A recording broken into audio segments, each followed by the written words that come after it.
Hello, everyone. Good morning.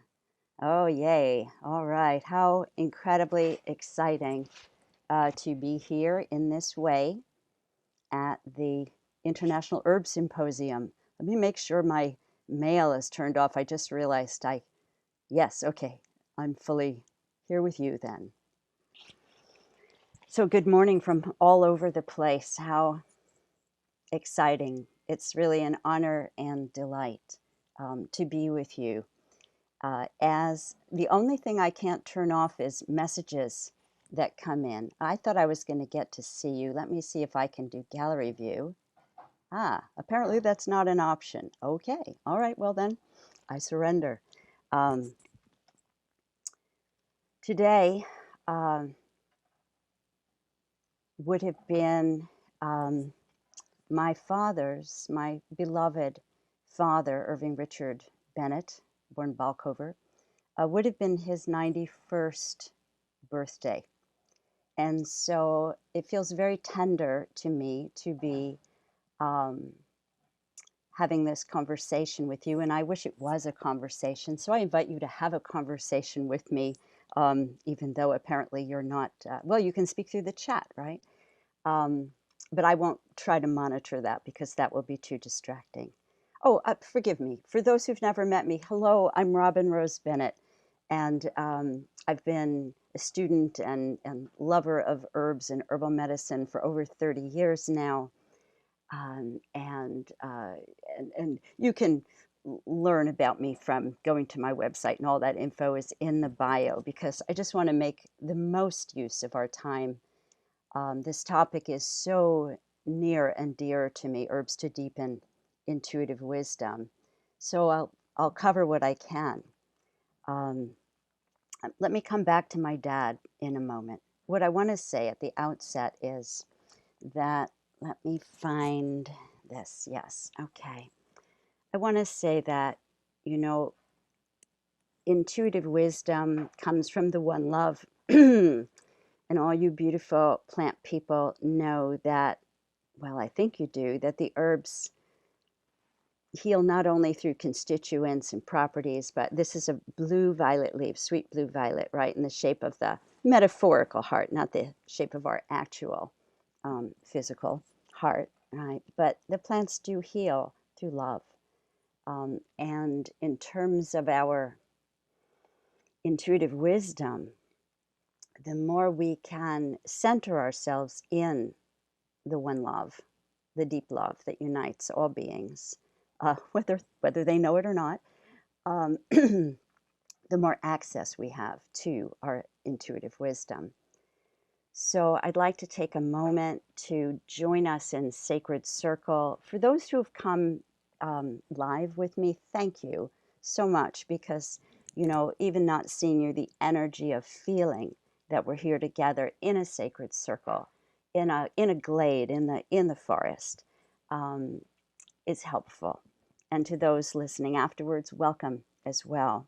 So I'd like to take a moment to set a sacred space by welcoming in the medicine of the air in the east, the fire in the south, the water in the west, and the earth in the north. So I think what I'd like to do is to offer one simple song to continue this beginning invocation. We come from the one love, living in the one love. Go back to the one love. This is how we turn the world around.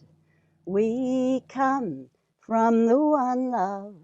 Go back to the one love. Or better yet, let's stay in it. Turn the world around. Make a joyful sound. Turn the world around. Make a joyful sound. So thank you, Harry Belafonte. I took your beautiful invocation to the elements and I tweaked it a little for my desire to find that which unites us in the beginning. Oh, that's a real good question. Are you recording? I hope so. Okay. So So intuitive wisdom. Give me a moment. I'm so filled with what I want to share with you that I have too many things in my head. So here we go. Will, people are saying it's not being recorded. I'm just wondering if I should pause. Okay, friends, then let Will do his job and you don't worry about it. You just open to receiving what we're going to create together. Yes, okay. So I'm a haiku writer, among other things that I write. And over the course of our time together, I'd like to share some relevant haikus with you. And one of them that is very relevant to our topic is called Unlock the Door. Enter into mystery. The door may be locked, but you were born with the key. Right. Enter into, somebody just asked me to back up. Okay, I hope that's better. Enter into mystery. The door may be locked, but you were born with the key. So that is where we're at, is we are born with the key, and I'd like to show you a couple things. Whoever told me I needed to back up to be seen, you can let me know if I'm doing that, if I am visible. So I wanted to share with you just a symbolic, so these are some roses that I pilfered from across the street, and from my neighbor who's passed on, and he always let me gather, so I did. And what I wanted to kind of illustrate and have the plants illustrate is, so here's some of the roses I gathered from Greg's home that are in more full bloom. And here is here are some roses in various stages of budding. Right? They were all tightly closed when I picked them last night at dusk, by the way. So wherever you are, this is us. We're on this continuum of being opened to our inner wisdom, of having access to it, of being in habit of turning inward rather than outward. So I just want you to honor wherever you are on this continuum. So back to my dad for a moment. You know, it's funny. So some of you won't be watching this on June 12th, but today it is June 12th as I'm speaking, which, as I said, was my father's birthday. And, you know, I almost called my brother this morning and said, don't call me, I'll be in the middle of a webinar. But, you know, it's just this beautiful magnet that he literally sent the text message the moment I started speaking. So, um, why am I bringing up my father? Not just because I love him and I'm remembering him today, all right? But I'm bringing up my father, and let me share something here with you. My dad was a big user of herbs for the last decades of his life, and they lengthened his life, and they helped his life, and they helped him get off of heart medications and all sorts of other, you know, arthritic medications and so on. So here's what I wanted to share with you. I said he'd be 91, my math. He would have been 96 today. And he's still here, of course, in spirit. So here's what I wanted to share and why I'm bringing this up. On October 17th, 1989, at 5:04 p.m. local time on the west coast of the United States, there was a large earthquake in San Francisco, in the Bay Area of California, right? And causing billions of dollars of damage. It lasted only 15 seconds, but it killed 42 people when the upper level of the San Francisco Oakland Bay Bridge collapsed during the quake. A 1.25-mile segment of the two-level viaduct collapsed because the upper level of the road crashed onto the cars on the lower level. On that day, October 17th that year. My father was in San Francisco on a business trip, and he became very unreasonable with the fellow salespeople in the car. They had an appointment. They were supposed to cross the Bay Bridge and go to this appointment.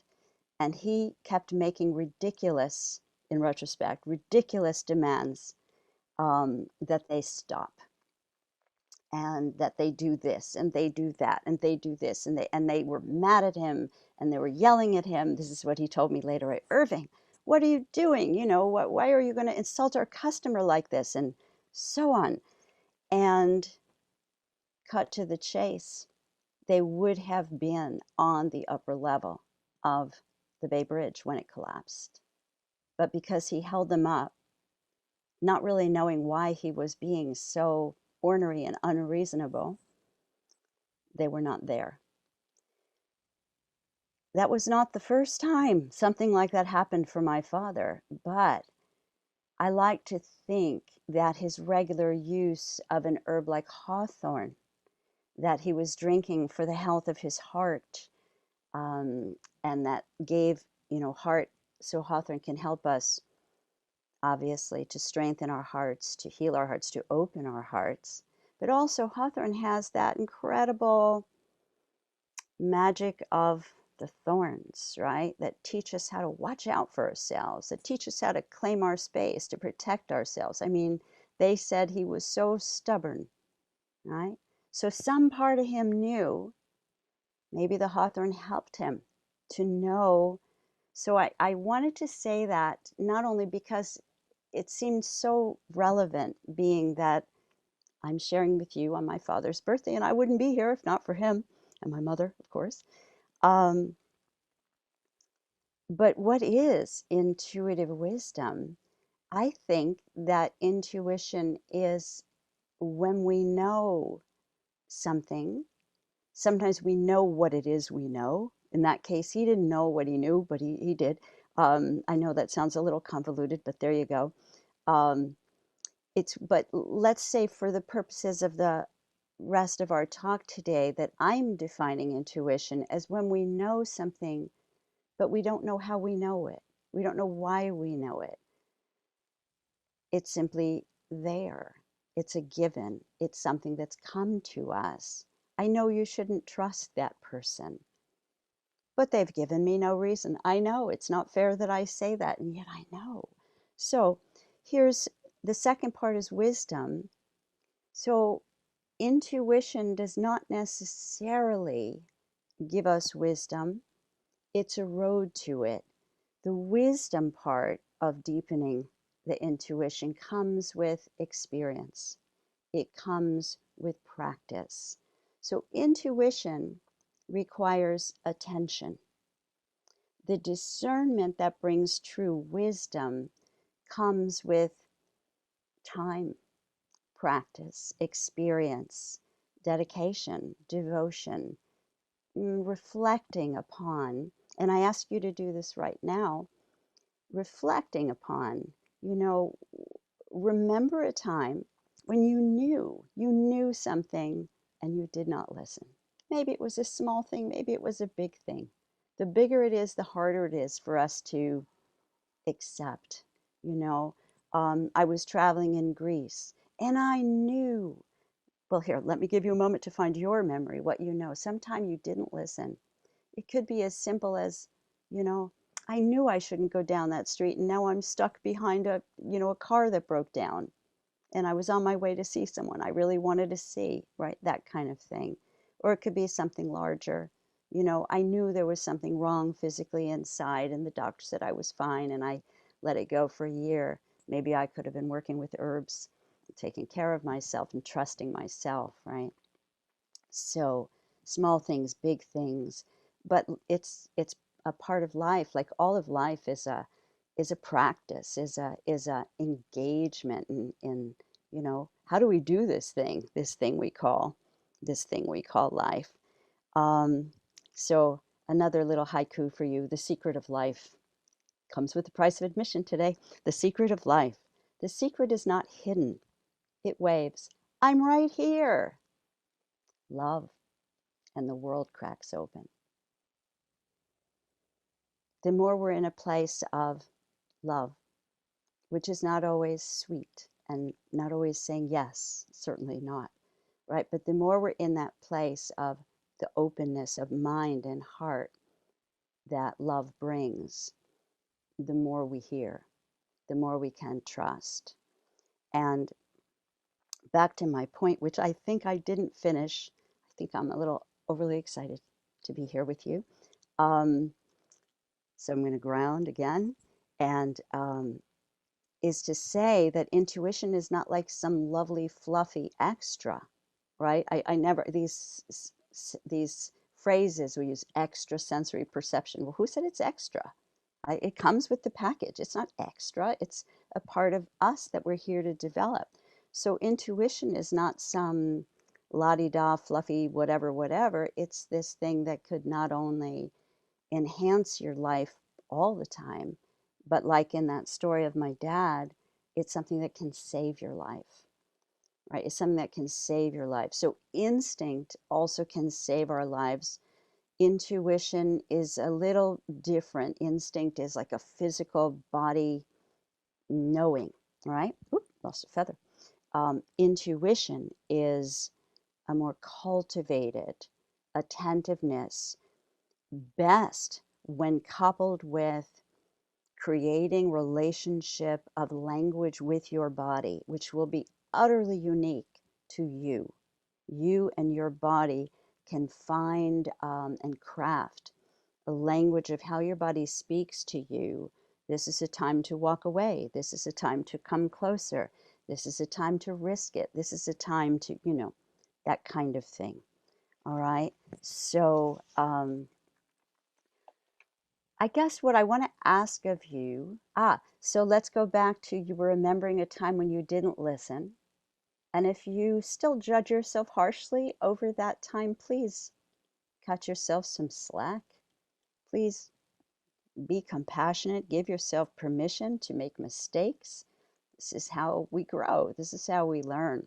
If you're going to look inside and look at your totality, you're going to find things where you were less skillful, where you were less kind, where you were less whatever. It behooves you. I have found it behooves you very much so to make promises to yourself that you learn to keep, that you will be kind to yourself when you discover things about, yourself that you wish weren't so, and that this is what allows them to transform rather than beating yourself uphill and down dale and over the head and all of that about it. But you know that. I know you know that. We all know that. So if anything I've struggled with, you can get by osmosis. Here it is. I am so much nicer to myself than I used to be. And believe me, it makes life way better. Way, way, way better. So I have a long haiku about taking back our earth that I'm not going to share the whole thing with you here, but there is one it's a series of haikus that tell the whole story. But what I'd like to do is share one stanza or one haiku of it because it is absolutely relevant to the International Herbal Symposium, to United Plant Savers, to the theme of the forest. Yeah, bless all of you, all of us who are here and caring and wanting to develop ourselves so that we can turn things around. This is the great opportunity of the time that we're in.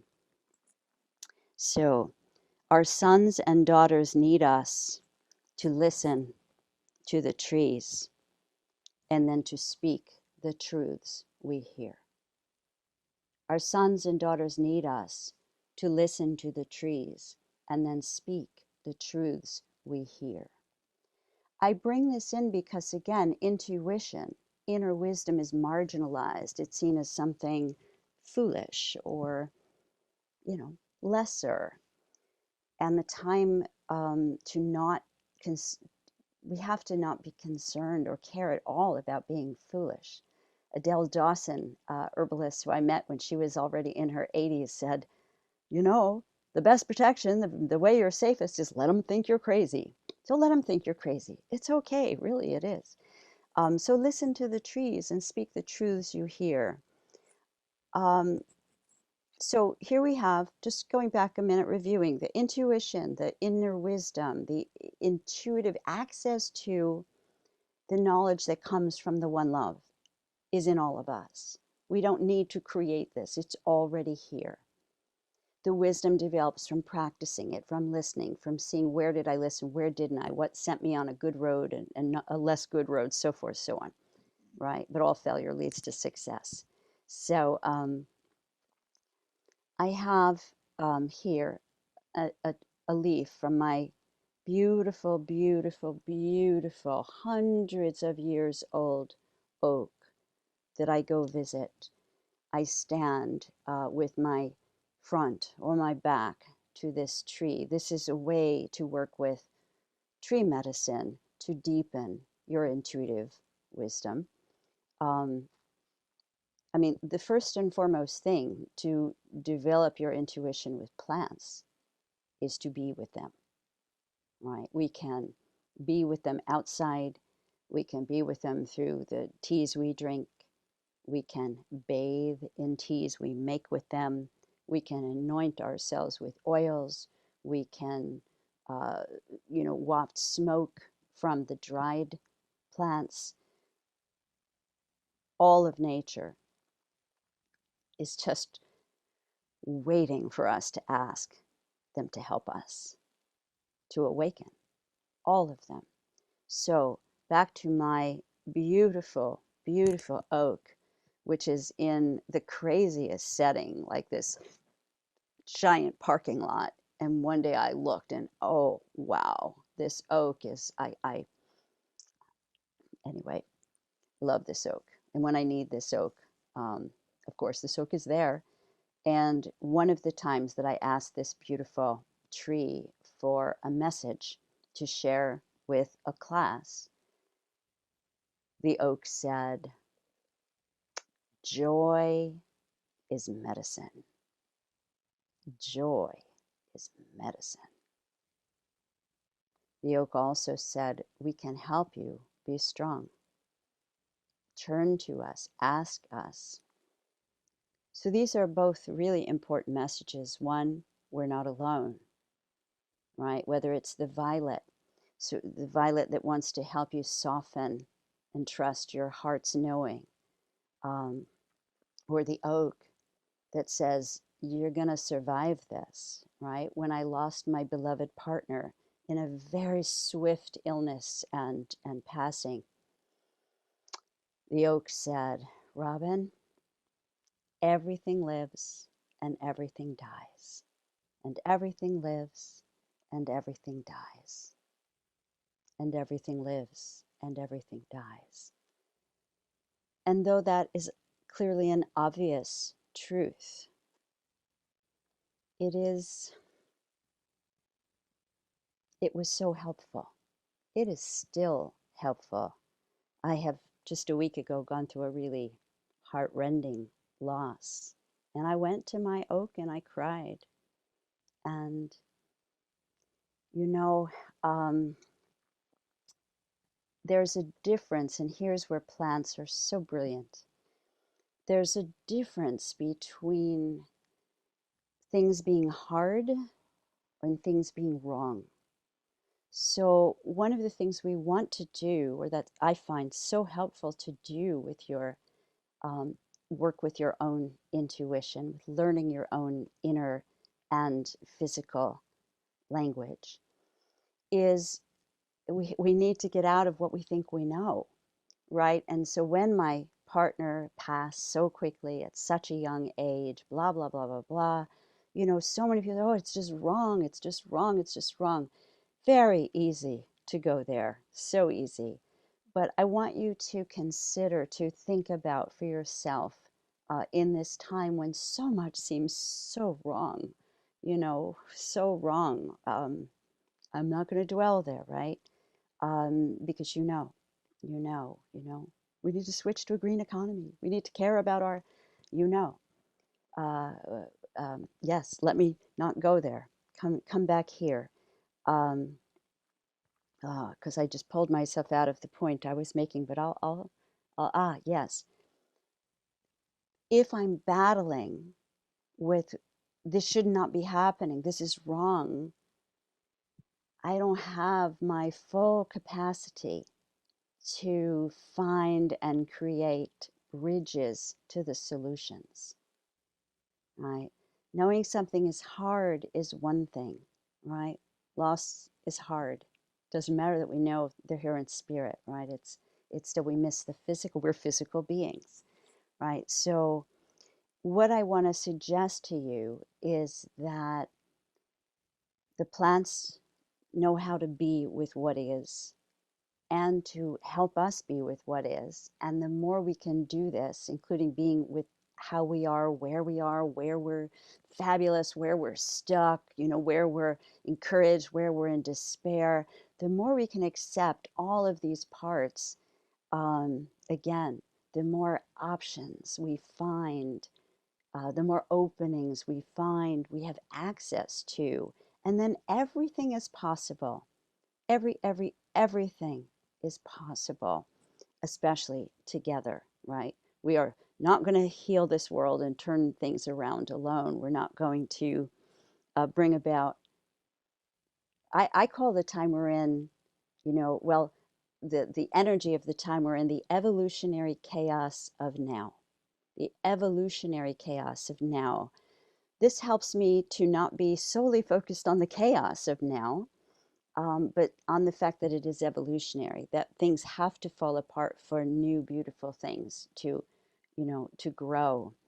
And here we are. The plants are helping us to be the people we've been waiting for, who speak what we hear from the trees.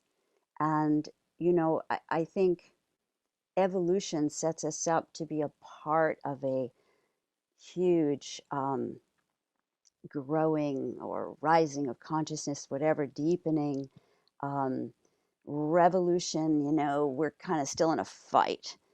So I put this out for you to consider. We all have our own ways, but words do matter. Words do matter. So Oak said joy is medicine. So please take that in and find what find what any given plant has for you. So here's what I want to ask you to consider. What is it that keeps you from accessing your own intuitive wisdom? It may be multi-leveled. It may be one specific thing. I was shamed for this publicly when, it could be anything. But the reason I ask you to consider this, and at the same time, go back and remember a time or another time that you listened to your intuition and how well it worked, what it opened up. Again, it could be a small thing or a large thing, right? But this way, if you are kind of paying attention, like, oh no, I don't care what anyone thinks, but for me, it's that my left brain, gets in my way, right? But whatever it is, what I'm saying is there is a plant that can help you with that very thing. So say for an example, another example, sometimes we're afraid to open. We're afraid what we'll hear. We're afraid we can't handle knowing something. I want to bring in my so beloved Tsuga, arborvitae, tree of life, grandmother cedar, whatever we want to call her. And though I cannot give you the gift of a physical smudge, I can give you an energetic one. And I think you may be able to hear the wonderful sound that grandmother cedar makes when she burns. So I'm going to be quiet and light this, and let's see.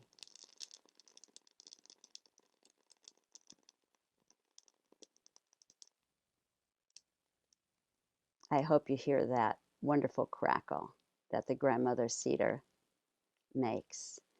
And so this tree is a beautiful mountain of a tree, if you will, like when Rocio called in the Andes mountains at the opening, that beautiful opening.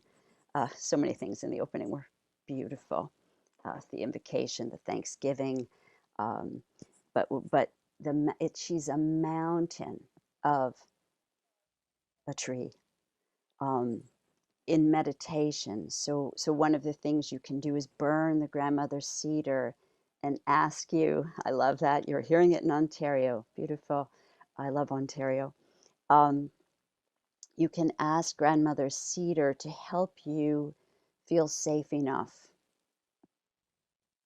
to open. You can, so many ways, right? So, and you can apply what I'm about to say to different plants, right? So I burned the grandmother cedar. The only thing you need to know about burning a plant is that the plant must be dry. As far as I know, the plant always must be dry in order to burn and give us smoke. And smoke is a way to send messages, right, from physical to spirit. It's a beautiful way to give thanks, right? You can make requests as well, help me feel safe again, right? But always follow it, please, with, and thank you for helping me feel safe again, right? Or help me, whatever you're requesting, give thanks, give thanks. Vancouver. All right, so for example, now you can tell this is homemade from my fancy label, right? But it's a grandmother cedar ceremonial oil. It's not made in the traditional Anishinaabe way that beautiful Kiwe Denokwe spoke of at some of our conferences. She was such a beloved teacher for me. She was the person who said, among so many wonderful things, she said, of all the beings of the earth, of all the creatures of the earth, the plants have remained truest to their original instructions from Creator, which is to give of themselves generously for all the other beings. That was a pivotal thing for me to hear, which I hold dear, and I believe it's one of the first things I say in my first book, Healing Magic. So this is made in a simpler way, because that's what I do, where I ask permission from the grandmother cedar. Even asking permission of your plant before you gather will help your intuition grow, because you have to listen for the answer, right? Intuition requires being slow, quieting down, finding stillness. And if you're like, oh, what are you saying to me? I have 4 children. I never have a moment. You know what? I say, find 5 minutes. Start anywhere. But you must, I don't know any way to hear without making a quiet space for it. And for some people, quiet space is through walking. They can't sit still. For others, it's through being still. Um, the point is the same. So I simply, I ask, and then I gather. I gather by hand. To me, that way I feel where the tree wants to be broken. And actually, a beautiful tip I have for you is this. The plants told me this, and then since that time, I've also heard others speak of it. I've heard curanderos speak of it, and it felt so affirming. Um, so it is that when you're gathering, wherever you put your hands, your fingers, you ask that tree or plant to draw their breath, their energy. Use your own words. I'll say what I do.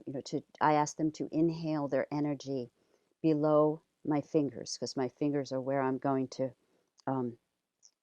receive their medicine. So I ask them to pull their essence below my fingers and yet give me the medicine I'm asking for in the part I'm going to take. And so It's amazing.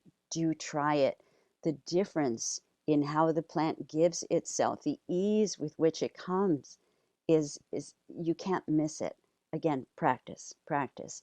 I notice if I'm harvesting and I forget, my mind wanders, it brings me back because suddenly this plant that was going, here, Robin, here you go, goes like, no, no, no. It's the plants, all the plants grow us. We grow them in our gardens, yes, yes, yes. But really, the truth is, the plants grow us. The plants grow us, and all plants are consciousness altering. I am focusing today on the ones that are gentler, theoretically, than the entheogens, than the iboga or the ayahuasca or our mushroom teachers. I'm focusing on the everyday plants that also bring healing to our bodies when we use them. So I really learned about grandmother cedar from Kiwe Dinokwe. I did see someone ask me to repeat her name, Kiwe Dinokwe, woman of the northwest wind. And so my oil, I've asked grandmother cedar, I've gathered my um, leaves, and then I break them up when they're fresh, ideally, is when I do it.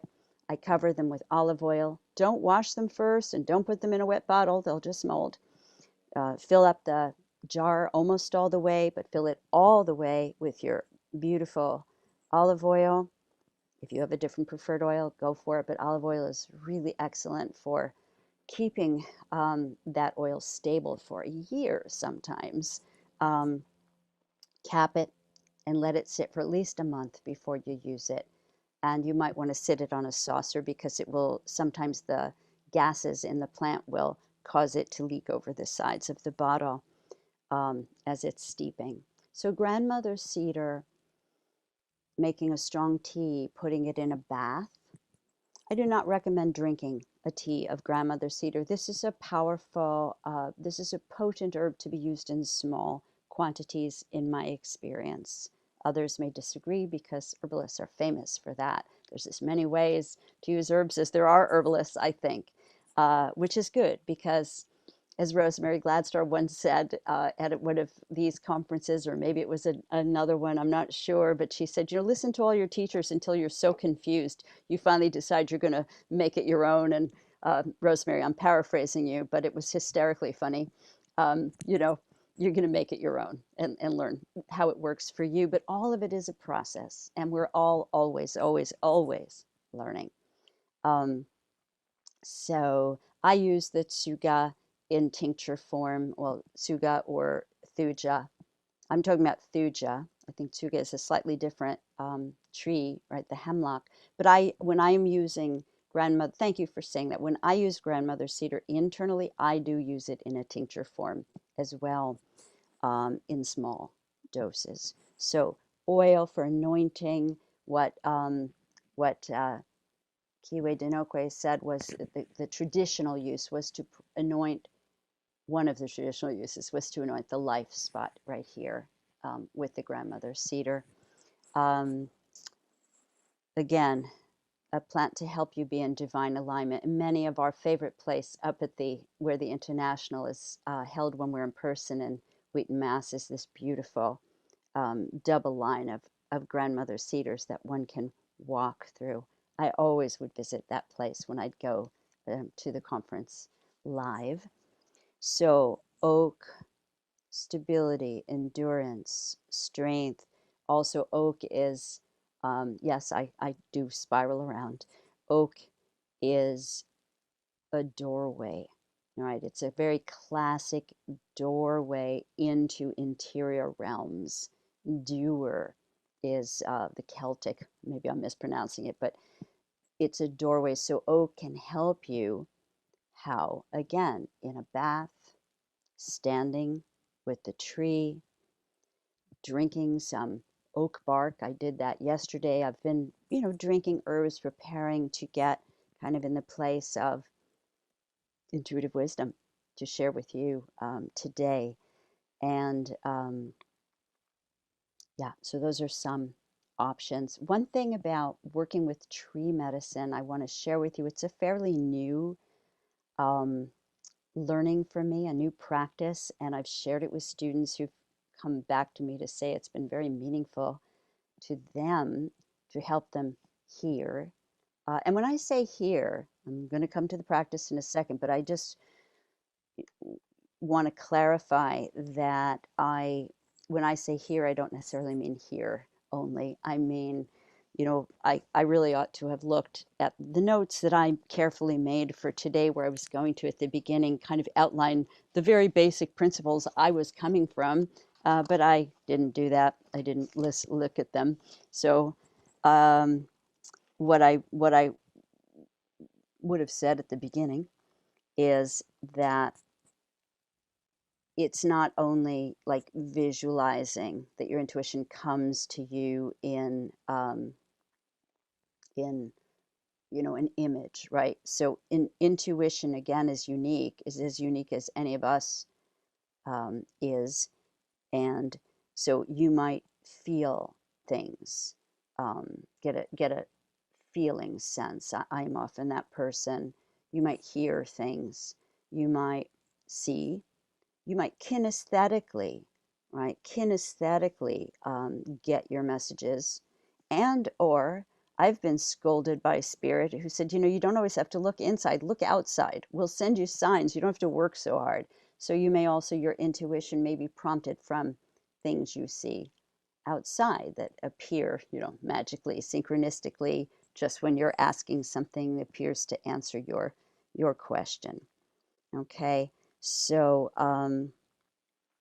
yeah, yeah. So the tree practice is to kind of, and you can never go wrong by giving an offering to a tree or plant that you are looking to learn from, right? Introduce yourself, be polite, and yeah, seriously. And you might walk around the tree and find where you want to lean your back against the tree. Many of us, we're tree huggers, and stone kissers. We love to hold the trees, or if they're huge, to hold around as much as we can. But there's also a beautiful practice of finding a spot on the tree that's a little warmer and putting your back to the tree there. Um, I've heard it said, trying to remember who was the Mohawk woman who shared this, but I heard it said from wonderful Matthew Risen of Healing Spirits, to find the tree's breathing spot. So walk around the tree, feel a warm spot, lean back there. The additional practice that has come to me recently that's been very fulfilling has been to keep one foot on the earth and the other foot, bend your knee and put that foot flat against the trunk of the tree. And I invite you to experiment and play with trying it with, one foot on the tree and the other. It's very interesting. It's like it gives you a different energetic access. And always ask the plant and the tree if you may merge with them, if you may blend with them. They almost always say yes. I mean, you're not going to put your back against like my favorite hawthorn tree that has thorns everywhere. But years and years and years of working this one tree, when I was there this spring to gather blossom, she said, "There's one spot, you can find it." And I did. And there I was leaning between these giant thorns. It was really a great experience. And it wouldn't have been if I'd moved over a half an inch in either direction. So, um, and if you're like, I don't, well, how will I know? You don't know. You don't know if you're in the right place. You don't know if what you heard is real or you're making it up. Here's the thing, uncertainty opens doors, right? And so it's certainty slams them shut, just in the same way of that analogy I was saying, when we say that's wrong, you shouldn't do that, it shouldn't be happening. I understand feeling that way, believe me, I do, but it slams the door shut. This is hard. How am I going to find a way to reach this person doing thus and so? That opens doors. That opens doors. And I think we need to open doors. So oak helps us open the doors. Uncertainty allows new things to come in. You know, I used to know so much more than I know now. So that's pretty great, um, because it means I'm more open to learn. Uh, so, so um, wisdom is also, right? There's the intuition and then there's the wisdom, the deepening of the intuitive wisdom. Wisdom, wi- wisdom is also, what do you do with what the plant shares with you, right? What do you do with what the plant shares with you? That's part of the wisdom. So now let me share about a few more plants, which I know you're happy for me to do. So the queen of the herbs um, that helps to open what is commonly called our third eye, but I call it our first eye, right? The eye that sees true, the eye that sees beauty, the eye that sees that something is forming in the chaos, right? This is Artemisia vulgaris, right, with her silver-backed leaves that tell us of the moon and lunar and deep feminine wisdom for any and all genders or non-genders. Artemisia vulgaris, and I like to look for oh, the scent. This is Artemisia vulgaris, commonly called mugwort in wise woman tradition. She was renamed by Susan Reed as cronewort. I like that. I like grandmother wort. This is you know, in the Anglo-Saxon traditions they called her eldest of worts, eldest of the weeds. Here's how I think of Artemisia vulgaris. She's like the tree of the plant world. She's so venerable. She's like a tree of the plant world. And Artemisia, I like to look for a mirror in the physical medicine of a plant with the spiritual medicine of a plant. To me, that's like the gold standard of what I'm gleaning or someone has taught me. That's the gold standard of whether it's truth or whether it's a pretty concept, you know, or we're psychic woo-woo, you know, that means nothing. Um, Life is magical enough. Reality is multidimensional enough. I don't need to make stuff up. I want the real magic, right? And the real magic is this interconnected web that we're part of, and that everything is part of this movement in this time to reweave, right? The web of healing, the to restore, right? The compassion, the respect, our web of life with as much joy as we possibly can, which does not preclude our grieving. Our grieving is a piece of it. If we repress our grief, you know, then we can't find our joy.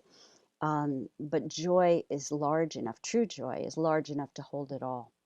True joy holds the grief, contains it. And then when we open ourselves again, the joy is still there. It's still there. So, and the plants are what is definitely, the plants are who have brought me to this knowing. It's been a journey. It's been a real journey. Um, yeah. So, Artemisia, I like to do anything from, you know, rubbing the leaf and smelling it, moving into meditation with a beautiful, here, try that way, right? A beautiful um, first eye adornment, right? See, right away that shifts things inside. Um, I could have done this whole talk with this. I would have talked slower, more slowly. The physical medicine of Artemisia, right, tones and strengthens the nerves, many other things, but just for this topic, tones and strengthens the nerves and improves brain function and memory. Vast amount of minerals in this plant. I don't use the Artemisia in vinegar as an intuitive medicine. I'll tend to do this kind of thing, or here's a Here's a magical Artemisia tincture I made, and I might put that in water, or perhaps, you know, put a drop on my hand and take it in that way. That's very good. If I use it for medicine, I'm going to put it in water. But the vinegar is a great way to get the minerals. And there is a piece of practicing to deepen and develop or cultivate, right? It's the intuition is innate, but the cultivation of it is what makes it a real life skill, right? Language skill, relationship skill, activist skill, so on and so forth. Um, um, Hang on. There was something, the Artemisia, cultivating. Wow, just went out. Ah, yes, I have it. See, I surrendered. Um, I find that practicing self-care is definitely related to this issue of deepening, this gift of cultivating and deepening our intuitive wisdom skills. If I'm really running myself ragged, I can't I can't listen. And I don't think you can either. So, because there's been a deep loss recently in my family, self care is strongly on my mind now. And in fact, all week as I was trying to prepare for this class, I kept finding myself thinking about things I wanted to talk about self care. And then I remembered, oh, my recorded class for IHS is on radical self care. So that satisfied me greatly to remember that. But nonetheless, it also is true that for many of us, the challenge to hearing our wisdom has to do with our nervous system being so fried, and agitated. So taking care of the nervous system, right? This is a great plant for that, as well as for deepening dreams, daydreams, night dreams. I call Artemisia the intoxicant that helps us to remember, right? To remember the deepest dreams of our heart. And then in that brilliant, multi-talented way plants have, when we use Artemisia in our food and in our drink and in our vinegars and so on, she also helps give us the strength and stamina and smarts and flexibility to bring those dreams into being, right? No plant does just one thing, though they do have particular gifts to share, certainly. I'm going to go through a little faster so I get to a few more plants, I think. I think I will. If you can't shut your mind off because you're worried about things. You're just too worried all the time. And how could you possibly quiet down and find an answer because you're too worried? Um, and always you'll use the species of plants or trees that are growing where you live, right? I'm not saying, of course, you can buy herbs, you can support the wonderful herb businesses, who are sponsoring our conference and the other beautiful small, family-based herbal companies that abound. I have lists of them on my website, by the way, too, and lots of good free information there as well on robinrosebennett.com. All my contact stuff is in the bio. So a plant that I particularly love for learning to stand your ground so that you're not pulled off into all your worries and is burdock root, right? Burdock root. So here's a beautiful kind of cool bottle of burdock root tincture. Oops, there we go. Burdock root tincture. And did you see that? Year made in 2011. Burdock root tincture that's 10 years old. Oh, let me see. Hang on. Oh, yeah. It's beautiful. Smells like good autumn burdock. So, in my book, The Gift of Healing Herbs, my second baby, I refer to burdock as the plant that helps us go from being a worrier to a warrior. It goes from being a warrior to a warrior.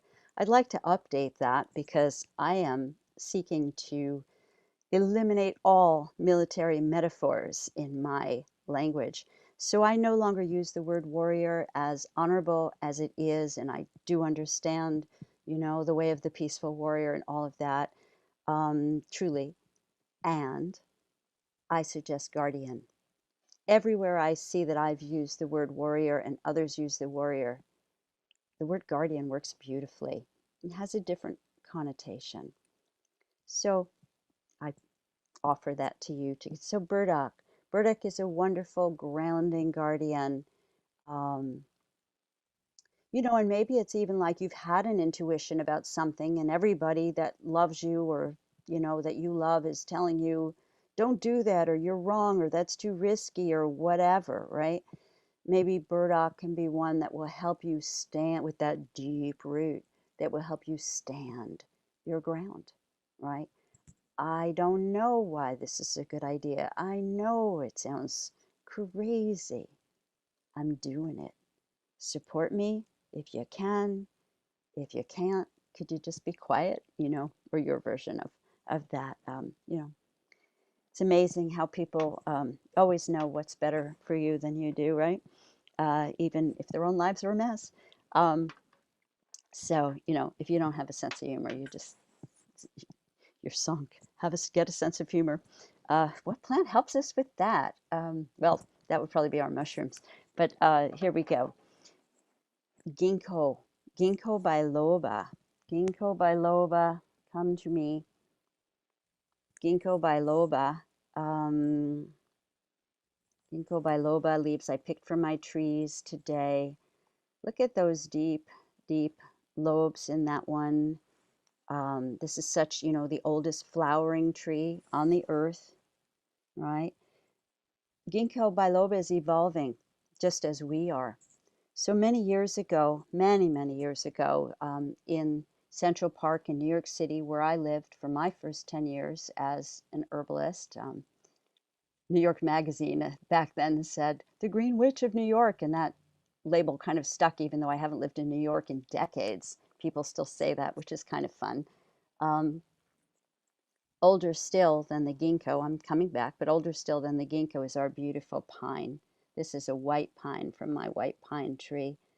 Beautiful, soft needles. And this tree, the reason I brought it in right now is this is even more ancient than the Ginkgo biloba, right? This was prior to the broadleaf trees, right? When we had needles.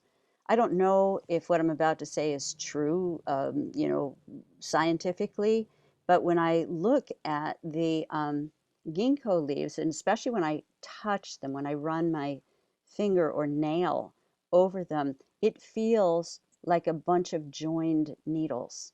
So I imagine, right, the evolution of how the trees went from this to this. That ginkgo represents that. So years ago in Central Park, I stood with my back to a tree, and the tree said, yes, yes, tell them to eat me and drink me, my leaves. I wait here in my ancient form to awaken the parts of your mind that you have never used before. So, and look at the evolution of consciousness that has happened in these 30 years. It's quite profound, just as, of course, there is this powerful movement to hold on to the devastating and deadly and destructive status quo that we've lived within. There is this enormous rising, this enormous rebirth of consciousness going on that we are creating together, and that we must hold each other through and hold each other up so that we hang in there. This is the stickiest part. This is the stickiest part. So yeah, so the ginkgo biloba, right? The two lobes of the brain, bringing together the left and the right, the logic and the intuitive. Yes, all of that, absolutely. But I think there's much more. There's much more. I've always been so intrigued by the fact that we don't use approximately 98% of our brains. Clearly, some people use just the tiniest bit of it. But that by and large, humans don't use the vast majority of our brains, and nature doesn't just put something there for no reason. So it's time to awaken more faculties, and this intuitive awakening is part of that. It's part of that. So Ginkgo biloba can be so helpful when you're looking to, for me, the medicine, you again find what it is for you. For me, it's like I want to access ancient memory, when I want to go way back and find to inform me in the present.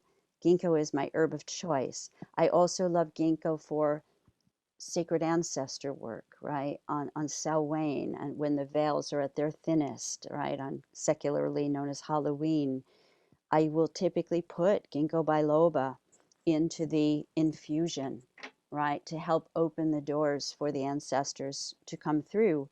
And perhaps not only our physical bloodline ancestors, our spiritual ancestors, and not only our human ancestors, right? But our plant ancestors, our animal ancestors, our mushroom, our stone ancestors, right? Open the doors to ancient wisdom. In addition, because ginkgo biloba was the first tree to come back after the atomic bomb was dropped on Hiroshima um, to end World War II in a horrific act. Um, this is a survivor tree. So this is a good medicine. Um, this is a good medicine for now. This is a good medicine for this time we're in. Um, yeah. Okay. One more thing about beloved ginkgo biloba, right? Biloba. What I've been noticing over these last years is how many of the ginkgo bilobas are developing trilobes and four lobes. So I believe this is, so here's one that's starting to, if I hadn't picked it, it's going to get deeper. Here's one that's starting, but I've seen them where there's really like four lobes of this depth, of this, with this level of leaf sinus. Um, wake up, wake up, wake up, wake up, wake up, right? Wake up, wake up, wake up in the mind, in the mind.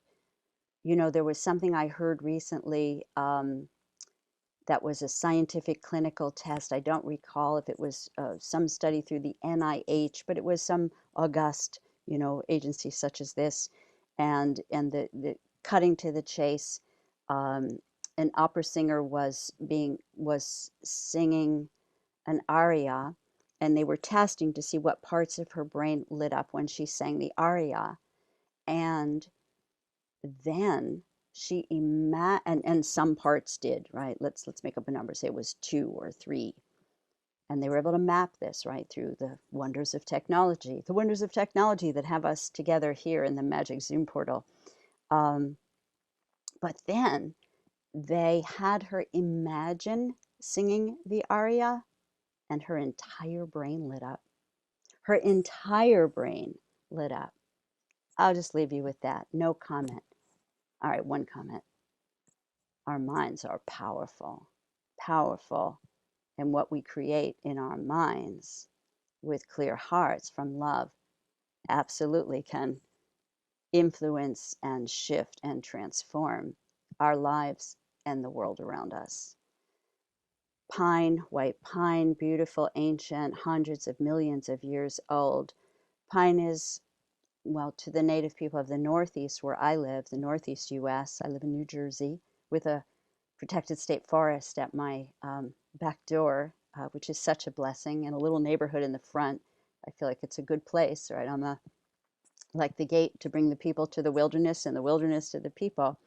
But the white pine is, to the native peoples of the Northeast, is called the tree of peace, right? The tree of peace. So white pine will help us breathe through the difficult places. White pine will, well, it's really good for our lungs, which is important medicine right now too. But the tree of peace, the tree of working together. So I look at the plants, metaphorically. So again, that the physical medicine, spiritual medicine, the ginkgo that stimulates ancient mind is also a plant that oxygenates the brain. The ginkgo that is a survivor, physical tree, I don't want to diss pine. Let me come back to pine. Pine, that's the tree of peace spiritually, and we have to really be in some degree of peace, usually, to hear. I mean, sometimes our intuition can have a surge in a desperate moment, a terrified moment, but that's not a sustainable kind of, I mean, it's great, thank you very much, right? But it's what I'm hoping to help you with here is plants and practices and ways to cultivate a sustainable, intuitive element of being in your everyday life.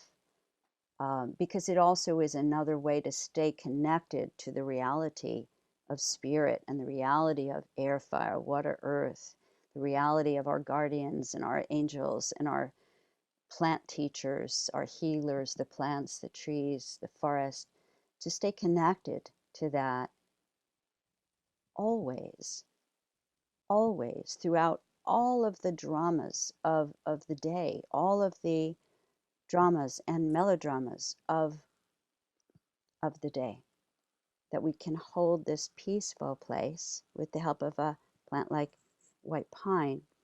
We can hold this peaceful place that helps us to hold the big joy that makes the kind of shifts that we want to help bring into our world through our actions, however smallly focused or hugely focused, that makes them irresistible, uh, which is much easier to invite people to want something they find compelling and irresistible and intriguing than it is to bludgeon them. You have to change, you have to change, you have to change. It doesn't work. It does not work. So pine, again, you can dry it and burn it. I have no idea what that sound is. I'm sorry. It's something going by. Um, you can burn it. I love to make white pine needle oil. You can drink pine infusion, get in a pine bath. These are kind of my overall preferred ways to hang with the tree or plant, to sit and write. This plant says, this plant says, this plant says, this plant says, without lifting your pen off the paper. Do that form of automatic writing, or writing with your non-dominant hand. This plant says, this plant offers, whatever. You just, to cut out the censor, right? To cut out the censor. And, finally you'll get so bored writing this plant says, this tree says, that something else will come out. And you might just give yourself, like, I'm going to go for 5 minutes, or I'm going to go for 1 page. Or maybe you prefer to draw, right? And that will open doors. It's all about opening the doors of perception. Hello, Aldous Huxley. Opening the doors of perception, learning to discern truth from wishful thinking and truth from fearful thinking. In those things, the learning how to tune to your body, to listen to your body, is most helpful. Body always tells the truth. I mean, sometimes we feel like, oh, every part of me is shaking. But if we're in anxiety, not a bona fide danger, if we can get quiet, tune to our breath, right? Or put our psychic root in the earth, or roots in the earth, we'll find that if we check here in the solar plexus, if you can't see me, I'm touching the solar plexus, right? If we touch here, if that is really tight. I learned this from Twyla Nitch, Seneca elder. Yeah, we know 2 wolves. Thank you, Twyla. If the pulse is like right there in the solar plexus, pay attention to it. But if it's not, if it's anxiety and it's not a real terror, a real danger, I mean, there'll be a little bit of peace right in that spot. I have found this incredibly useful in moving from living in a state of kind of constant anxiety inside, no matter what brave, adventurous things I did for most of my life, to living in a very different way. Thanks to coming home into my body, right? And finding joy, right? I always thought spirituality, or all I was interested in really was, oh yeah, let me be up and out there. But no, I want to be like the tree now, roots down, channeling earth, branches up and out, channeling, the heavens, right? This is all of us. We are very much like trees. Um, so the plants can really help you as they've helped me. And I say this because I've worked with so many people and I know it's not just me. Um, to come into joy in being a human being in a body on the earth in this wild time that we've all decided to be here for together, to be part of creating solutions, listening to our elders, listening to the children, listening to the plant people, to ally with all that is, to turn things around in the name of the one love, right? In the name of whatever you hold dear and beloved. And I can safely say, that this theme of the forests are so um, beloved, right? Forest bathing, official formal medicine in Japan, right? I love that. It makes me laugh though. Um, daisy, daisy medicine. If you just find yourself really cynical, jaded, turned off, hang out with some daisies.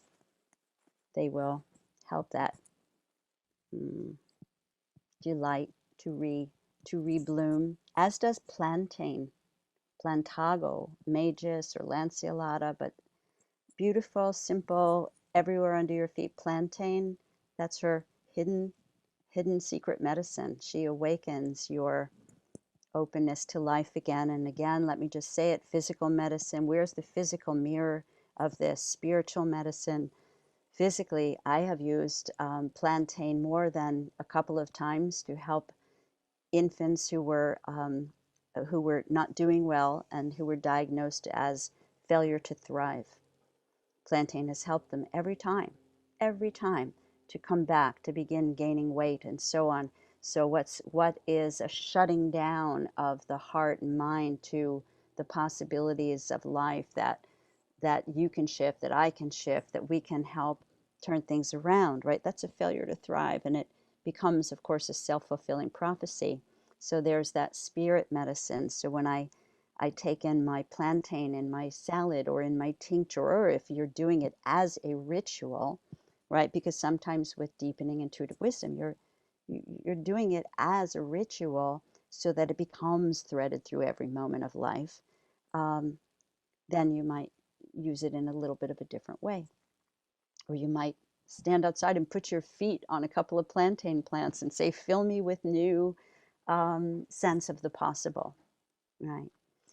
The first plant that ever called me came to me in a dream, or at least that I'm aware of, before I began studying herbalism as a younger woman, was the elder. So I just wanted to bring her in, her leaves. She's just about, the flowers are in little buds now, but elder tells me that she is a guide, specifically a guide through the chaos of transformation, and certainly helps be a bridge to um, your ancestors and to bring forth wisdom that you may need. We all need. All need all the help we can get, isn't it true? Um, so I want to also talk to you again a little bit of metaphor medicine to think about when you see what plants do you want to turn to. So here is some grape that I gathered this morning. And of course, the incredible tenacity of the tendrils of the grape, right, that hold on. So here's maybe a medicine that could help with this. This is a brand new thing. This insight came to me this morning. Um, Maybe this is a great medicine to help me know what I want to hang on to, what's essential to me to hang on to, and what everything else I can let go if I need to, right? Because grape has that, just grabs on to everything, and maybe that's part of the teaching as well. Don't grab everything, right? We don't have that many tendrils, right? So don't grab everything. But grape is also, grape is also a medicine that, because it's so helpful to circulation, can help you move things you need to move, maybe even mentally, emotionally. Um, I wanted to mention, I think I'm almost done. Um, you didn't tell me how long to do the class for, by the way, so I'm just talking away. St. John's wort, Hypericum perforatum, is such a beautiful spirit medicine. I say St. J's teaches us how to live on the yeah, yeah. Somebody just wrote, Joni, grape leaves, tendrils are tasty too. Every part of grape is super tasty as far as I'm concerned. I am absolutely committed to helping revive the grape as a profound, abundant, wild medicine, right? The Vikings called North America the land of wild grapes. There's so much grape medicine. You can look in my book, or you can look on my YouTube on grape. But yeah, grape medicine. St. John's wort, St. Joan's wort, St. J, whatever you want to call this plant. I don't have her in flower yet, but this is not Hypericum perforatum, which is a beautiful plant for helping us live on the sunny side of the street, come out of the shade sometimes and brighten our spirit, which again, if your spirit is feeling really crushed or dimmed or squelched or dampened, you're working too much or you're reading too much news or whatever, you've been to one too many protests lately, uh, um, whatever. St. J's can help you kind of bring back some light so that you can go to the next one with a more vibrant sense of the possible. So, but this is not Hypericum perforatum. This I brought in because it is, let's see if I can remember, Hypericum Androsemum. Hypericum Androsemum. Favorite nickname for me of this one is Sweet Amber, or Toutsan from the French Toussainte, all heal. So it's not Prunella vulgaris, all heal. It is a different all heal. And any plant that has traditionally been called all heal is, you know that there's powerful medicine. And what I wanted to show you is that even in leaf, not in flower yet, this plant has an amazing amount of that beautiful red. So what I want to say is, if you're feeling like, oh my God, I just can't stop crying, or I have no energy, and of course, you look to the physical reasons as well. It's like, well, are you eating well, and are you resting, and so forth. But if you're dragged down, um, this is a plant I would suggest you can use to increase your fire. It's not heating in the body. It's not like ginger heating, but it increases your fire. It increases your light. And what my students, my apprentices, heard along with me, we all heard a variation of it in meditation with this sweet amber, Hypericum, is that this plant is spreading wildly right now. I know, it's, of course, in some places they call it an invasive, a pest, a this, or that, um, to bring more light to all the plants, to bring more light to all the plants, so that as we take them into ourselves in smoke or drink or food or water baths or foot baths or whatever, or meditation, breathing, right? The simplest, breathing with the plant, taking the time to do that, to send your breath to the plant and inhale what the plant is exhaling, and being in gratitude. Um, that's a beautiful way to have the plants help you grow yourself, your intuitive wisdom. This was, if you look up sweet amber St. John's wort, you'll find it, but it is the Latin, or botanical Latin, is Hypericum androsemum, Androsaemum. Okay, I made myself memorize that for today. So one person just pleaded that I talk about motherwort, and she was so beautiful in flower today. And I said, no, you're for self-care.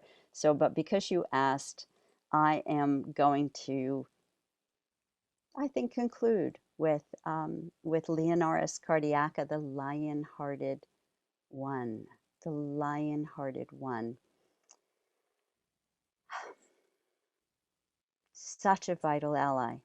I don't know how I ever got along without her, for sure. Motherwort. So this bitter mint family plant that is such a helper for anxiety, for really in terms of heart issues of rhythm disruptions in the heart. Motherwort is so helpful for. In this topic, here's what I would like to put into the mix.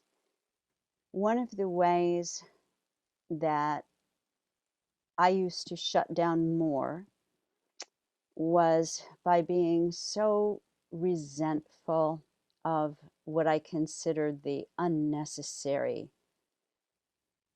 cruelties and harshness of life, right? Because in my judgment, I know what's necessary and what isn't.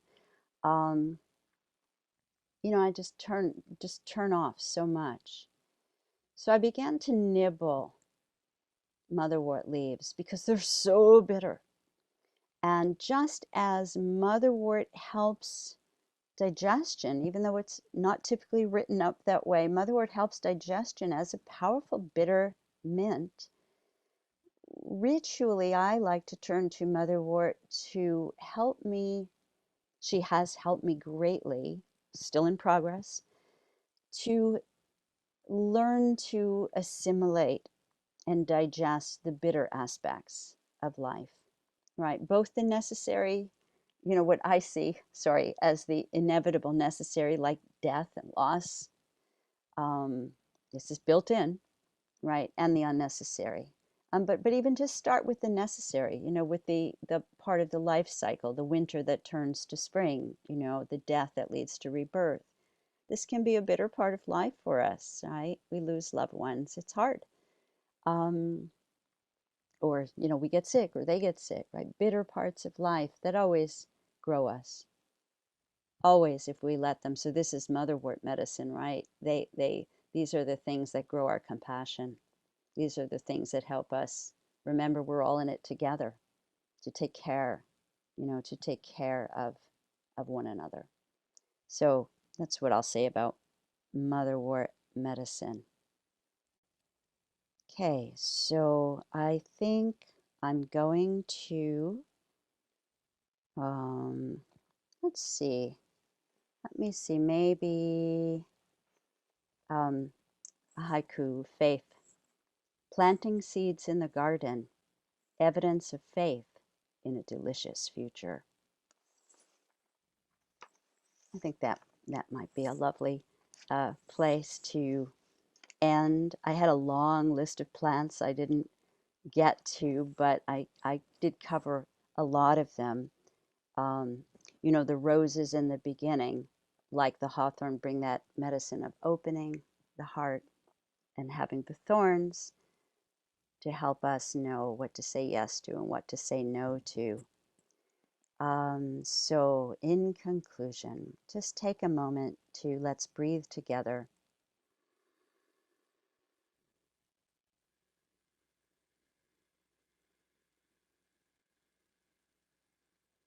And let's know that we are together creating a beautiful web of healing wisdom, healing practices, generosity, because these energies that I called in the beginning, the air, the fire, the water, the earth, the below, above, and the center of love, these are who we are, writ larger, right? So breathe them into yourself, right? Breathe these energies into yourself. The illumination in the east, the wonder and curiosity and passion in the south, the dream and vision and trust and releasing in the west, and the abundant generosity and medicine of the north, the reality of the invisible beneath and below us, within us, the reality of the unifying, expansive picture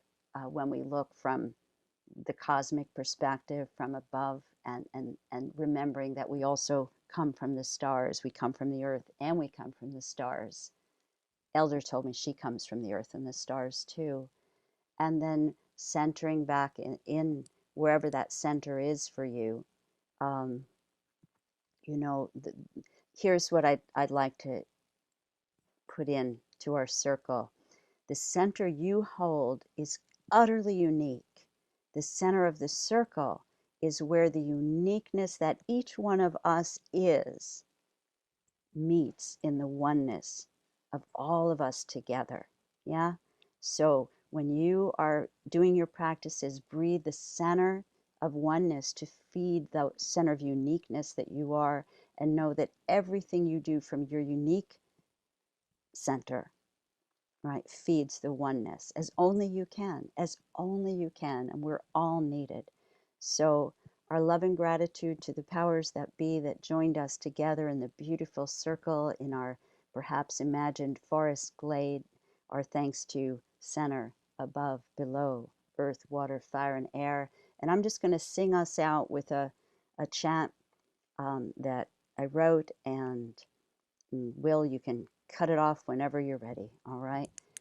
We are one with the soul of the earth, Mother Earth.